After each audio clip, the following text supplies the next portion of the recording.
Nobody tells you what compounding actually feels like from the inside. They show you charts, they show you fancy graphs with curves that shoot upward like a rocket.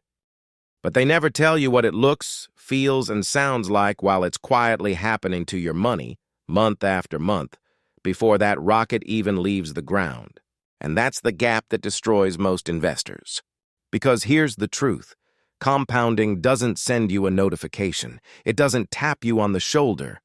It builds in complete silence, underground, invisible, like a pressure system forming before a storm. And by the time most people realize what was happening, they've already walked away. They got bored, they got nervous, they switched strategies, they spent what they should have left alone. So today, I'm going to give you something different. Not a formula, not a chart. 9 specific observable signs that tell you compounding is building serious momentum in your portfolio, and what each one actually means for where you are in the journey. If success is your goal and you're ready to level up, make sure you subscribe. Every video is crafted to move you closer to the life you deserve. Sign 1. Progress feels tedious and underwhelming. If you're in the early stages and your account feels genuinely boring, take that as confirmation, not criticism. When compounding is assembling its foundation, there's nothing exciting to report. You contribute. The balance ticks up slightly. You glance at it. You feel almost nothing. That flatness, that quiet, anticlimactic experience is your signal that the architecture is being built correctly. Vanguard research tracking investors who began with $10,000 and added $300 monthly showed accounts reaching roughly $18,000 after 3 years at a 7% average return. That's just under $7,200 in growth over 36 months. Unimpressive on paper.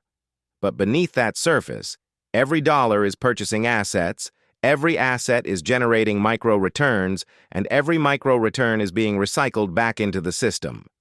Boring is a feature here, not a bug. If your account is boring, sign 1 has arrived. Sign 2.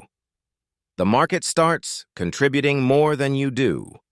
In the beginning, you are the entire engine. Every dollar of growth in your account exists because you earned it, disciplined yourself, and transferred it in. The portfolio is alive only because you keep feeding it. Then the ratio shifts. Picture this. You're depositing $400 a month into a broad index fund earning 7% annually. Early on, that same portfolio generates maybe 18s in a single month, pocket change against your $400 contribution. You're carrying almost the entire load. But 8 to 10 years in, with a grown balance, that same portfolio might generate $430 in a single month, more than you put in. Your money became its own contributor.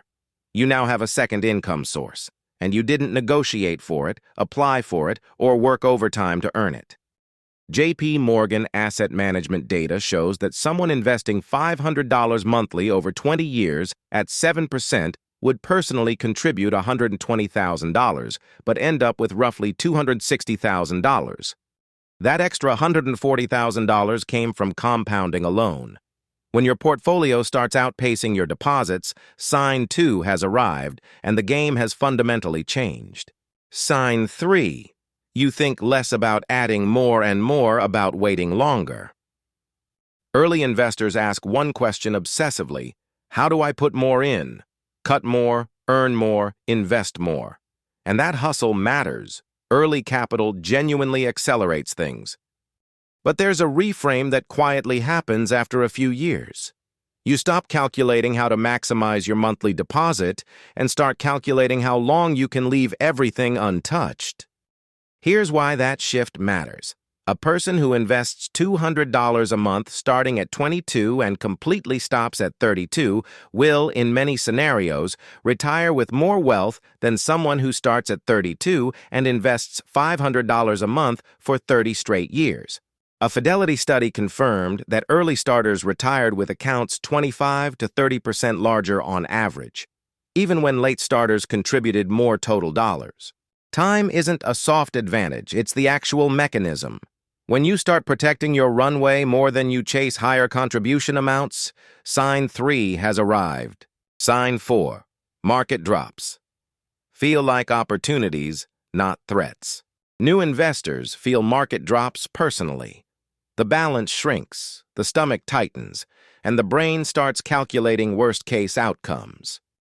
That fear is completely normal. It's your nervous system responding to something that looks like loss.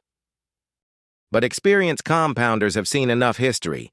They've watched the 2020 crash reverse in 5 months.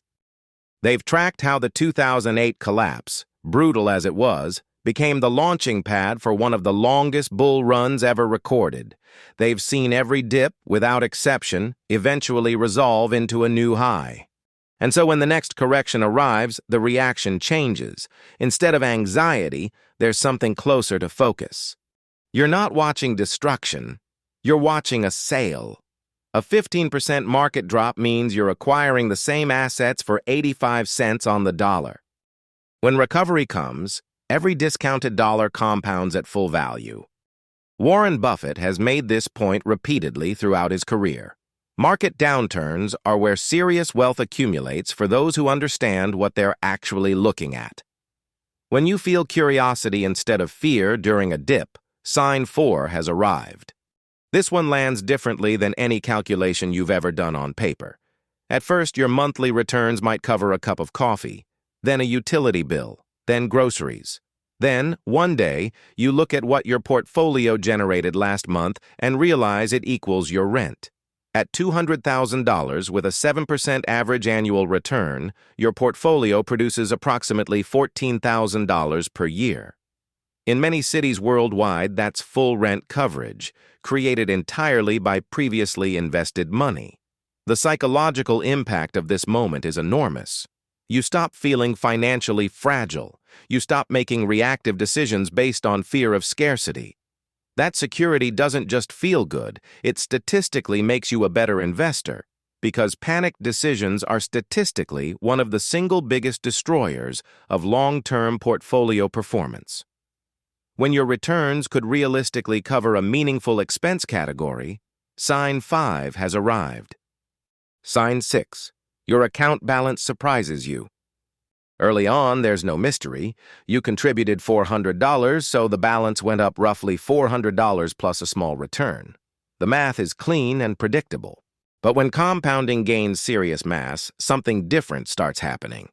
You check in after a few months away, and the number doesn't match your mental model. You contributed $1,200 across 3 months. The balance climbed $3,100. You check twice. You look at the transaction history. That gap between what you expected and what you found is the compounding curve visibly bending. According to historical S&P 500 data from Standard & Poor's, the index has averaged approximately 10% annually since 1957. On a $300,000 portfolio, that rate generates $30,000 in a single year, $20,500 monthly, appearing in your account with zero active effort. When upside surprises become routine, sign 6 has arrived. Sign 7. You stop monitoring your account daily. This one sounds counterintuitive. Less attention sounds irresponsible. But research from the University of California, Berkeley tells a different story entirely. Investors who checked their portfolios daily or weekly made significantly more emotional reactive trades than those who reviewed monthly or quarterly.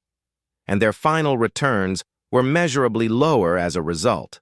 More attention created more decisions. More decisions created more damage. When you stop checking daily, it's not because you stopped caring. It's because you stopped being afraid. You've watched your portfolio absorb volatility and recover. You've seen the process work. The compulsive monitoring was never about information. It was about anxiety. And when the anxiety dissolves, the hovering stops naturally. Trust, earned through experience, is sign 7, and it's one of the most financially valuable things you'll ever develop. Sign 8, your original goals. Look modest now. Remember your first milestone? Maybe $10,000. Maybe $50,000 felt genuinely life-changing. Maybe $100,000 seemed almost unreachable. Compounding makes old goals look conservative. Not because you were unambitious, but because you were thinking linearly. You assumed the account would grow by roughly the same dollar amount each year. But compounding is exponential. A $200,000 portfolio at 8% generates $16,000 in year one. That same 8% on a $400,000 portfolio generates $32,000 in year 10. Same rate. Double the dollars. That's the acceleration made visible.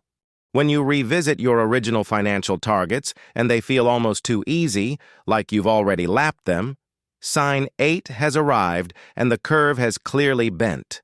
Sign 9. You start thinking about futures that aren't yours. This is the deepest sign and the hardest to explain until you've experienced it.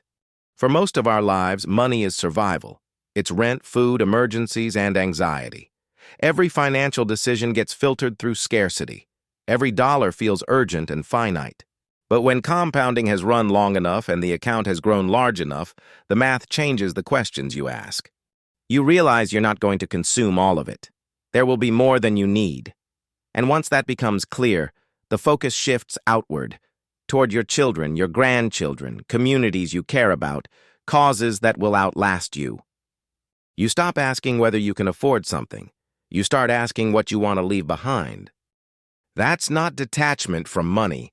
That's what financial freedom actually looks like when it completes the full journey. Sign 9 has arrived, and compounding has already done its work. Know in the comments what you have gained from this video so that we can improve and keep doing that better. Don't forget to share this video with your loved ones who will get some insights, because one video is enough to give people enough ideas to change their lives. And also, don't forget to subscribe to the channel. I'll see you in the next video.